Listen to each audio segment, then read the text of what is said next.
What up, ladies and gentlemen? Welcome back to the YouTube channel.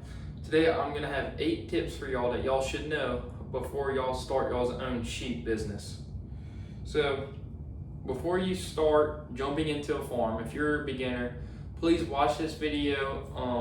And if y'all have any questions, please leave them in the comments below, because these are things I wish I would have known more about before I bought my sheep. So the first thing you would like to know, the first tip I have for you that you should probably want to know is what kind of sheep do you want? So first, establish your goals. Okay, I have a notebook just for my farm, and I have goals that I have for my specific farm. So what are your goals?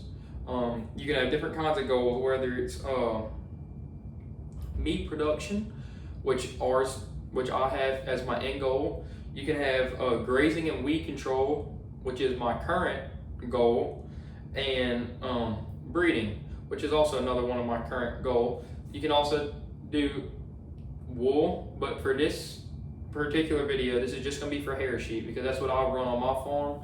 And so basically there's no shearing or anything like that. They slick off. It's just like a goat.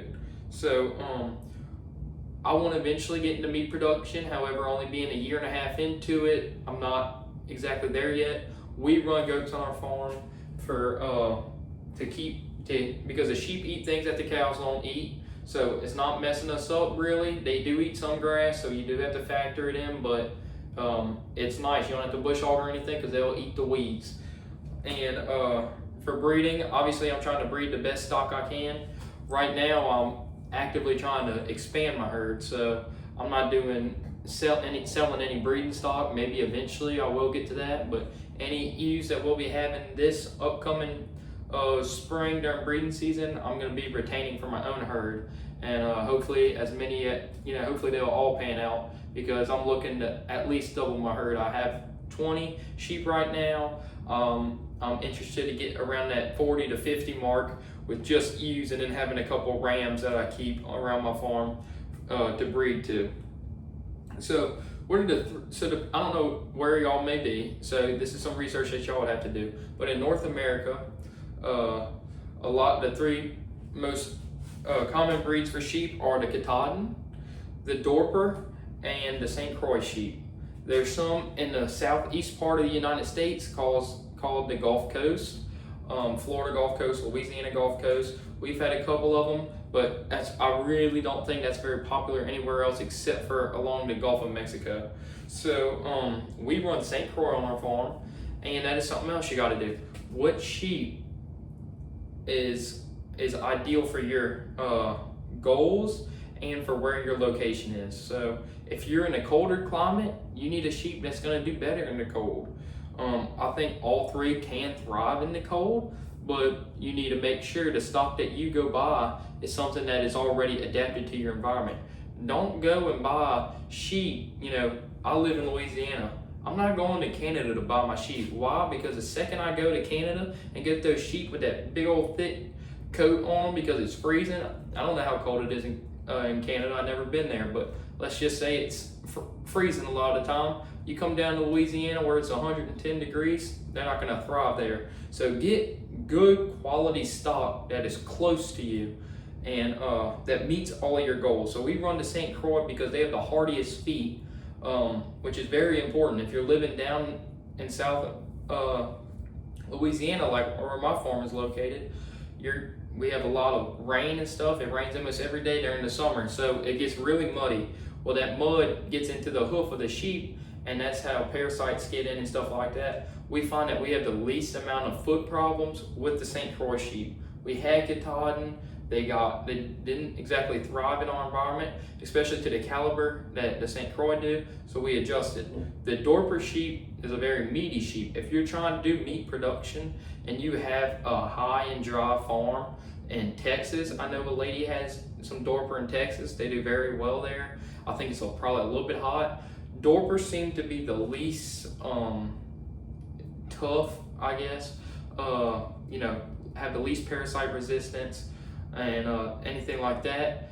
And then the St. Croix seem to be the other way. They're not as meaty. They're more of a wiry, more of a deer-like shape, but they're a lot more hardy in the environment, and then that Katahdin seems to be the middle ground. Has some meat, has some parasite resistance. It's kind of that middleman. So you got to figure out what will work best for your farm. And you can do that by starting your goal, setting your goal, and seeing what do you need to achieve there. But I cannot stress it enough. Don't go and rush into buying your animals. Okay, it doesn't matter if you're buying sheep, cows, pigs, anything. Don't just go buy the first thing you see. Really look. Don't be in a rush. But that's really what I have for that. If y'all have any questions, make sure y'all leave them below. So the next thing I have for the next tip, which is my second tip, will be the land and fencing requirements. So how much land is needed per sheep? Well, it's hard to say exactly how much is needed for sheep, especially because some ground is going to have a lot more grass per acre compared to other. So if you're in woods and you're running your sheep through a wooded pasture, well, it's not going to create as much grass because the sunlight can't get through. But if you're in a wide open, perfect prairie full of grass and a bunch of diversity, well, then you can put more sheep on there. Another way that you can add sheep to your farm is by rotational grazing. Rotate your sheep throughout your farm. It increases your soil health, and it also allows you to have more animals on your farm. Because if you're only giving your sheep one little bit of area at a time, they can only eat in that little area.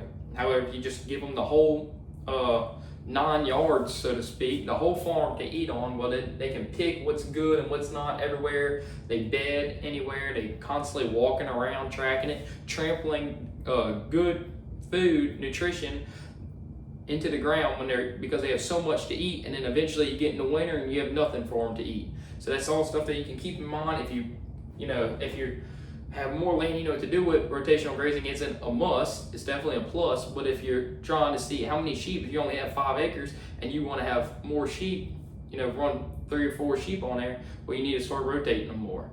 All of that, the best recommendation I can give for you, because I'm not going to everybody's farm and can see, is start small, go a whole year, and then you can see how many I need to increase by. But don't just jump in and just turn out 100 sheep on 100 acres, because it won't end well for you. All right, for the fencing it has to be predator control, right? So we have barbed wire fence around the perimeter of our pasture, but we have guardian dogs. So if you're not gonna have guardian dogs to protect from predators, because trust me, your flock will get wiped out overnight, speaking from experience. So if you're not gonna have guardian dogs or donkeys, some people say donkeys, I had donkeys, I don't buy into that, but hey, maybe y'all have donkeys that are a little bit more active protecting them from predators. But if you're not gonna have guardian dogs, which I believe is the best thing you can have, then you need electric fence, running multiple strands around your perimeter. That way a coyote or anything like that, bobcat, nothing is getting in to try to get your sheep.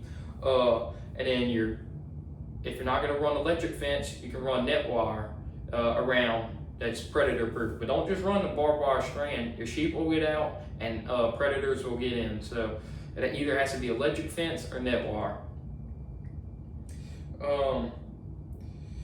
So for my third tip, it will be nutrition and feeding. So know, like, based on your goal, if you're raising for meat production, if you're wanting the best taste, have more than one kind of vegetation. Don't just have all grass out there. Try to mix in, if you're planting it, try to plant in a multi-way mix. Things like that, that'll add taste to the meat. You gotta have seasonal considerations, right? So in the winter, down here in Louisiana, now we're only 2-3 years into a rotation, and we still haven't rotated as hard as I want to eventually, but I'm in school, my dad works still, and so it's just impractical. So we rotate when we can, if that's in a week, 2 weeks, anything like that. If we have to give them a bigger lot, then we gotta do what we gotta do until we can get back out there and move them again. So we don't have a good stockpile during the winter. So what we gotta do is get hay. Now you might be purchasing your hay, or you might have a baler. Either one, you need to make sure that you're factoring that into the equation, because if you don't have enough grass to hold yourself throughout the whole winter, which I doubt you do, you're probably going to need some hay. But that's stuff that you need to start realizing, because it's better to buy your hay in August or wherever your hay season is. That's when our hay season is down here in Louisiana. You need to make sure you're getting your hay then, because the second you start getting in the middle of the winter when you need it, that's when the prices get jacked way up. So make sure you give that consideration. Grain, we do all grass fed on our farm, but if you're willing to do grain, well then, going back to where I was talking about earlier, you can run more sheep, because they're not just relying on the grass, they're relying on the feed and the grain too. So that's all different things, but that is getting cut out of your budget. So that's gonna decrease the amount of profit that you're gonna have at the end of the year. These are all different things that you have to you have to consider before you jump straight into owning your own sheep farm. And minerals are very important. Your sheep need free access to minerals at all time. Make sure they're sheep minerals. Don't go and get goat minerals for sheep. They need their sheep minerals. There's certain vitamins and minerals. I can make a separate video if y'all would be interested, that best benefit the sheep throughout the year. And then I have like a little breakdown, calcium and phosphorus. I can go more into depth, but those are two very important things when it's talking about a balanced diet for your sheep. Water needs, that kind of goes into the same thing as the supplemental feeding.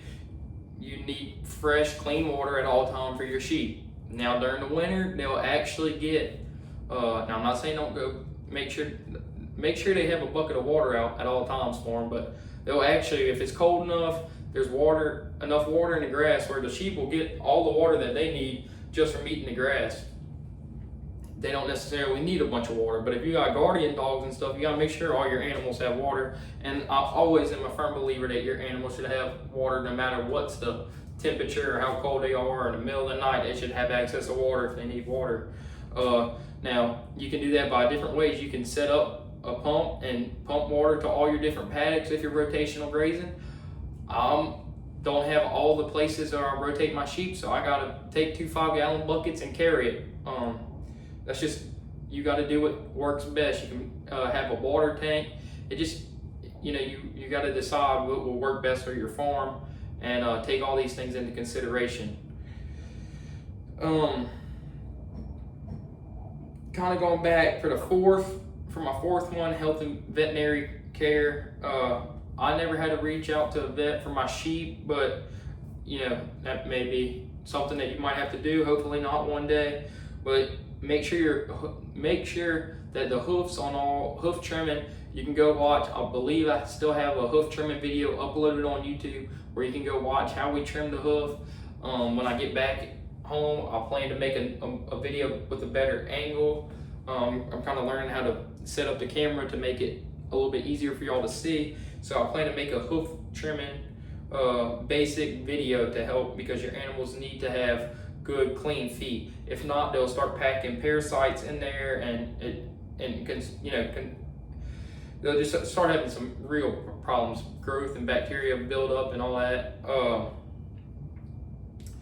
Deworming, we don't deworm, because the medicine that you're putting in there to kill the parasites inside their body is the same thing that will go straight through them, through their urine and feces, that will kill the microbes in the soil. So we don't do it. However, if you're interested in doing it, that's something you have to take into consideration, but that's just not what we do. The CD&T vaccine, just made a video. Y'all go check that out if y'all are interested in that. But that is something that your sheep require. You need to be giving your sheep the CD&T vaccine annually. Also, you can go watch videos. I don't think I have any videos on my YouTube channel, but different signs of illness is important, so you can tackle it before it affects an animal too much, to the point where you in the risk of him or her dying. And so yeah, that's it pretty much for the fourth one. By the way, anything like when you're rotating, hey, you see your sheep number 504, let's just say, is the last one through the paddock every single time when you're rotating them to put them in the new, if she's always walking by, well, you might want to check on her. She might not be feeling so good, her feet might be hurting, anything like that. Those are all different little things. You can actually pull down the eye. If you pull down your eye, you'll see it's red. Well, that means it's, or hopefully it's red. Now mean it's healthy. You start pulling down the eyelid of a sheep. If it's red, it's healthy. If it's white, then it could have parasites in its body, and that's why. That could be another reason why they're not moving with the rest of the flock. Sheep are flock animals. They want to herd together. So if one's sitting around, laying around while the other ones are grazing, that shows that there's probably something going on. All right, the fifth sign, breeding and lambing. Just your gestation period for your sheep is 5 months. I messed up my first time when I was in goats. Do a planned mapping of your lambing season. Don't lamb in the middle of the winter. There's just no reason to. Why would you make your sheep go through that lambing in the middle of the winter? When there's snow, ice on the ground, super cold, even if it's not, snow on the ground, super cold, wet, not good nutrition, because what grows in the middle of the winter? Nothing. So set up your sheep where they're going to be they'll be born in the spring, where the mothers can keep their weight by eating good, healthy sprouts. And it's warmer weather, it feels nicer, just don't, make sure you have it planned where you calculate, like here, we're gonna have it in March, that's our spring here. So we're gonna backtrack to when that is, we need to turn our rams out with the ewes so that they will have their babies in March.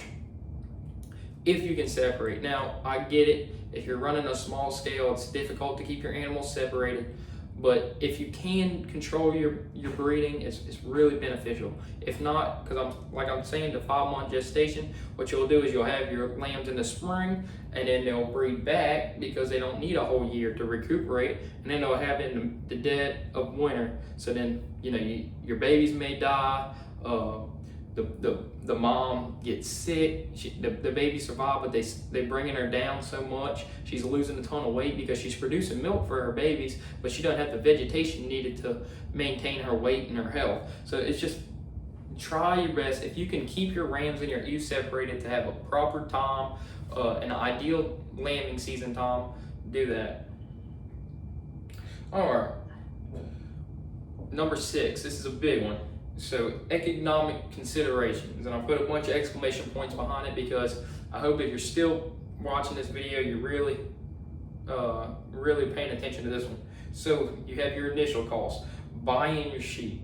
All right, I bought mine for $300 a head, for the ewes $400 for the ram. Okay, so as you can imagine, it set me back a few pennies.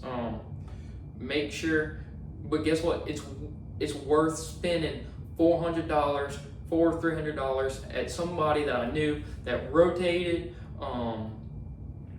He had healthy livestock, stuff like that, and just going to your local sale barn and buying the first thing that runs in the pen for 25 bucks. You bring them home, you don't know what you're gonna get. Trust me, I've been there, done that, and that's not a good sign. You bring something sick home, it gets your whole healthy herd sick, and before you know it. So just don't do that. Don't go to the sale barn unless it's your last resort. If you have a healthy flock at home, or just looking before, if you're trying to get started, go and evaluate all your options before you just go to the sale barn. Try to go to an individual and buy livestock from them when you can see how they treat their animals and stuff. All right, so that's very important. Animals are your number one most important thing. Without good animals, you'll never make a profit, and that's why we do farming, right? Fencing is also huge. Okay, electric fence is stupid expensive. All fencing is stupid expensive, but you got to protect your animals. Your animals, the second they get off your trailer and they're on your farm, it's your responsibility to keep them safe, keep others safe. You can't be having your livestock run out in the middle of the road. You can't buy your sheep and not protect them by letting predators come in and kill them. It's not fair to the animals, and it's not fair to other people if you don't have a proper fence around your property. equipment costs, tractors, and anything like that. Now, if you're just running sheep, tractors aren't necessary. But if you need a bush hog or anything like that, then obviously you do need a tractor. So tractors can be necessary depending on your situation. But a lot of this stuff varies depending on the farm, but you have to take all this into consideration before you just jump right into it. Ongoing expenses. I'm talking about your feed if you do feed. Your minerals. You must do minerals, feed or grass fed. You got to have minerals out there for them. Veterinary care and maintenance. Medicine, anything like that, that's all very important to factor into your equation when you're trying to make money doing this. But you're talking about all the negatives. There's some positives because you can make income, and you can do that by selling your lambs, raising them for meat, or selling them for breeding stock. Look, I went and bought mine for $300. I'm not selling my sheep for under $300 now, so I get all my money back. So the unit I bought for $300 this year, now I'm retaining, but next year when I have the amount of sheep that I want, that sheep that I bought for $300, she's gonna have a lamb. If it's a girl, somebody may want it. If it's a boy, but I'm not gonna sell them for less than what I bought them for. I'm gonna sell her lamb for $300, just like I bought it. So I got my money back out of her. Now you got your other expenses that are gonna factor in, but that's how you make your profit. And then for my seventh fact, I have time, commitment, and labor. So your daily care, right? Feeding, watering, and most of all, observing the flock, okay? I can't be there every day. Sometimes Dad has to go check on the flock for me, but we're always in communication, okay? If Dad had a voice on the YouTube, he could tell you right now, I call him every day, if not every other day. Hey, how's the sheep looking? Da da da da da. How about the guardian dogs? How about the cows? I go through that because he's laying his set of eyes on them, but it's my responsibility to know every little thing I can about all of my animals' health. So make sure you're observing your flock. Don't go a day without laying your eyes on them. Seasonal work, you're talking about your lambing, your breeding, and pasture maintenance, all those different things. Just make sure you understand that farming is a year-round process, okay? It's all easy in the summer, right? When you can sit back there, you have grass growing out your ears, they can't eat enough, they're coming up with just the prettiest green grass you ever seen in your life, just in their mouth. But in the winter, it gets a little bit stressful. When everything's brown and burnt to a crisp after your first freeze, you got to prepare for the worst in farming. I made a little bullet point for the backup plan. We don't do a lot of vacations because we own a farm. There's not any substitute farmers around in our community, so we can't really leave too much. Somebody's always got to be home with the animals to check on them every day. But if you do go on vacations, make sure your neighbor knows what they're looking for, to count them, anything like that. That's just, if you're going to leave your farm, your animals have to be checked on daily. I cannot stress the importance of that enough. A sheep's health can go from here to here like that. If they don't have water, feed, you get what I'm saying? They need to be checked on. They're your responsibility. They must be checked on by you, or make sure that they're getting the proper care from somebody else when you can't be there. The last thing I got for y'all today is resources and education. So hopefully y'all learned something about this, before you jump into it in this video. Even if you have animals, you can probably agree with a lot of the things I'm saying. But it's important that you educate yourself before you just jump into it. Don't be dumb and do something like I did and went to the sale barn and bought 40 goats in a span of 1 month, and before I knew it, by the end of the year, I was cutting down to 20. That's not what you want to do. You're basically just setting your money on fire, and unless you have money to throw on the living room floor and set it to flames, it's just not a good idea, not a good recipe for success. So different learning sources, you got your books. I have a really good book at home. If y'all are interested, I can get it for y'all. I can tell y'all the title. I don't know it off the top of my head. I'm up at the university right now, so I have a lot of my stuff down there. down there at the house. Online resources, it's so much easier. There's a lot of people on YouTube now advocating the same things and reiterating the same things I'm telling y'all. It's really not that hard to educate yourself quickly. Sheep. So another source you can use is sheep farm communities. They make them on, there's YouTube, sheep farming community, not YouTube, Facebook, I'm sorry. Sheep farm communities. I'm not a big Facebook person, but I did join it just to learn a couple things, and I did learn a couple things. And a mentor. I had a mentor, he got out of the sheep business, and that's where I got my flock from, so I was able to, but I still know I can call them when I have to. My dad has a really strong relationship with him. It's important to have somebody, and I would love to be that for y'all, but I can't come to your farm depending on where you're at. Now, if you're in Louisiana, we can maybe talk about something like that, but or you could at least come. I plan to do pasture walks, which is something else I'm about to get into, where y'all can come check that out. But you got to have somebody that has walked a mile in your shoes already, if that makes sense. You gotta have somebody that you can call and ask questions. And I know the man that I have, he would do that for me. So and then most of all, hands-on experience. Go to a sheep farm and workshops. So when I say workshops, pasture walks is a lot more commonly used now in my area. Pasture walks are a way for you to go to somebody else's farm, see exactly how they run the farm, ins and outs, how they rotate their animals, the health of their animals, anything like that, which will lead you to potentially that becoming someone that you could eventually buy from. That's what we did. We went to this man's farm. We went on this tour. He started explaining his animals. He actually had all three, so he was where I got my facts about the Dorper, the Katahdin, and the St. Croix. I was able to talk to him. He said, well, personally, I think the St. Croix will work the best for your farm. So when he sold out of his St. Croix, because that's not the direction of his farm, he has a little bit of a different landscape. He's a little bit more north in Louisiana than what we are. Then he doesn't need something so adapted for a wet environment. So when he sold that, I knew I was getting something that was healthy and taken care of right. But pasture walks are super important. You get to see how the fencing is, how they train their guardian dogs if they have them. Everybody does things a little bit different, but by going to pasture walks, you can learn so much more. And being out on the pasture, I mean, that's really the best way to learn and grow as a farmer. Thank y'all so much for watching.